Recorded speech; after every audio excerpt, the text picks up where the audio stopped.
कोलकाता के आरजीकर कॉलेज में एक 31 ईयर ओल्ड डॉक्टर 36 आवर्स तक वर्क करने के बाद कॉलेज के सेमिनार हॉल में एक नैप लेती है, पर उन्हें क्या पता था कि उनके साथ क्या होने वाला है। जरा सोचिए, जिनका काम इस देश के लोगों को ठीक करने का होता है, उन्हें ही हम सेफ्टी नहीं दे पा रहे हैं। Kolkata rape case is a disgrace to the Indian society, it's a disgrace to the India. हम बात करते हैं एक डेवलप्ड नेशन बनने की। इस देश के मीडिया ने आपके अंदर इस देश की ऐसी इमेज बना के रखी है कि देखो हम तो प्रगति कर रहे हैं, हम एक ग्लोबल सुपर पावर बन रहे हैं, स्टिल ये लेवल की सेफ्टी आप देते हो अपने सिटीजन्स को। और ऐसे बहुत से केसेस रोज आ रहे हैं, इवन चिल्ड्रन भी सेफ नहीं है। पर क्या मीडिया ने इन सब को कवर किया? नहीं। जब तक ये मैटर जनता अपने हाथ में ना ले और प्रोटेस्ट ना करे, तब तक ये न्यूज ही नहीं है। दिन भर पॉलिटिक्स दिखाओ और देश के एक्चुअल मुद्दों को इग्नोर करो। रोड एक्सीडेंट्स हो रहे हैं, ट्रेन ट्रैक से स्लिप हो जाती है, वुमन नाइट शिफ्ट नहीं कर सकती, और इस वेस्ट बंगाल के रेप केस के बाद तो अब सबका खून खोल चुका है।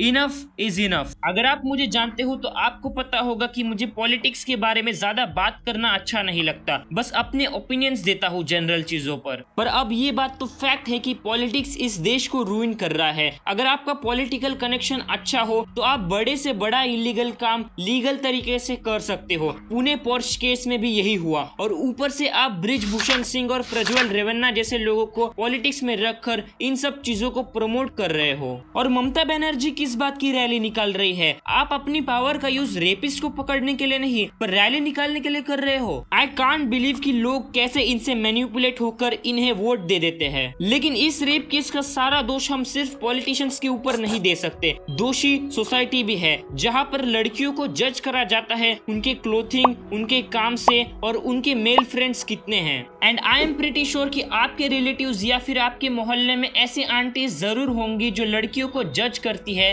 मैंने अपने इस वीडियो में बताया था कि कैसे मैन हो या वुमन, प्रॉब्लम सबकी लाइफ में है, इसीलिए हमें जज नहीं करना चाहिए। बट आज की जनरेशन को क्या बोले जो एंड्रू टेट जैसे माइसोजिनिस्ट को ग्लोरीफाई करती है। अगर आप एंड्रू टेट के पास के ट्वीट्स उठा के देखोगे तब आप समझोगे कि क्यों एंड्रू टेट जैसे लोग इस सोसाइटी के लिए कैंसर से कम नहीं है, जो वुमन को बस ऑब्जेक्ट्स की तरह ट्रीट करते हैं। टू मेक थिंग्स वर्स, इस देश का लॉ बहुत चीप है। जैसा मैंने आपको पहले भी बोला था कि अगर आपके कनेक्शन अच्छे हैं तो आप कोई भी क्राइम करके भाग सकते हो, बस 300 शब्द का ऐसे आना चाहिए। निर्भया के केस को 7 साल 3 महीने और 4 दिन लग गए थे जस्टिस मिलने में, जब दिसंबर 16, 2020 को उसके रेपिस्ट को फांसी की सजा दी गई। मैं ये सवाल पूछना चाहता हूँ कि आखिर क्यों इतना टाइम लगा? इस टाइम पीरियड में ये मीडिया क्या कर रही थी, भगवान जाने। अगर एक लड़की का रेप होता है और उसकी डेथ हो जाती है तो सब प्रोटेस्ट करते हैं, फिर कुछ नहीं होता तो लोग भूल जाते हैं, और सालों बाद जस्टिस मिलने पर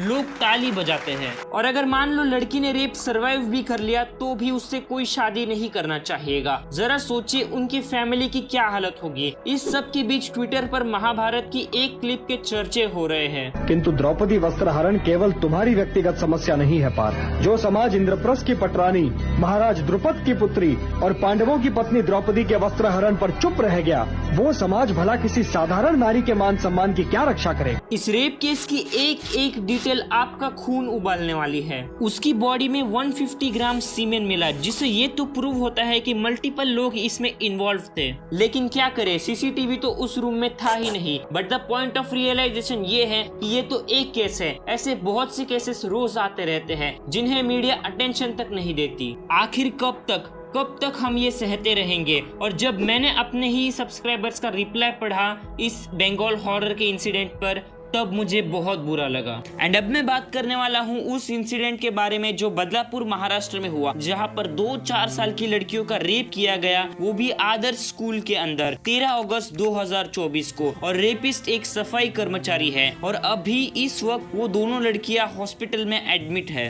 आई कांट बिलीव कि ये इंसिडेंट बदलापुर में हो रहा है, जहाँ पर मैं रहता हूँ। बदलापुर का नाम छत्रपति शिवाजी महाराज ने रखा था क्योंकि वो यहाँ पर घोड़े चेंज करते थे। एंड ये बहुत शर्म की बात है कि अब ये है वो चीज जिसके कारण बदलापुर के चर्चे हो रहे हैं। एटलीस्ट बदलापुर के सिटीजन्स ने प्रोटेस्ट किया, वरना ये न्यूज वाले क्यों चर्चा करेंगे इसके ऊपर। प्रोटेस्ट में स्कूल के ऊपर हमला हुआ और इवन रेलवे ट्रैक्स भी ब्लॉक कर दिए गए और मैं खुद इस प्रोटेस्ट का पार्ट था। But the worst thing is that Adarsh school के प्रिंसिपल ने इस इंसिडेंट को सीक्रेट रखा ताकि स्कूल की बदनामी ना हो। आदर्श स्कूल बदलापुर का सबसे पॉपुलर स्कूल है। पर्सनली मैं खुद अपना बोर्ड एग्जाम यहाँ पे दिया था। इस स्कूल के बारे में बहुत रूमर्स थे और सारे रूमर्स सच निकले। किसी अननोन पर्सन ने ये इंफॉर्मेशन लीक कर दिया जो दबाया जा रहा था। पुलिस जनता को प्रोटेस्ट तक नहीं करने दे रही, एक एक को पकड़ के मार रही है, चाहे वो मैन हो या वुमन। बट अब एक बात तो क्लियर है, बच्ची हो या औरत, स्कूल हो या हॉस्पिटल,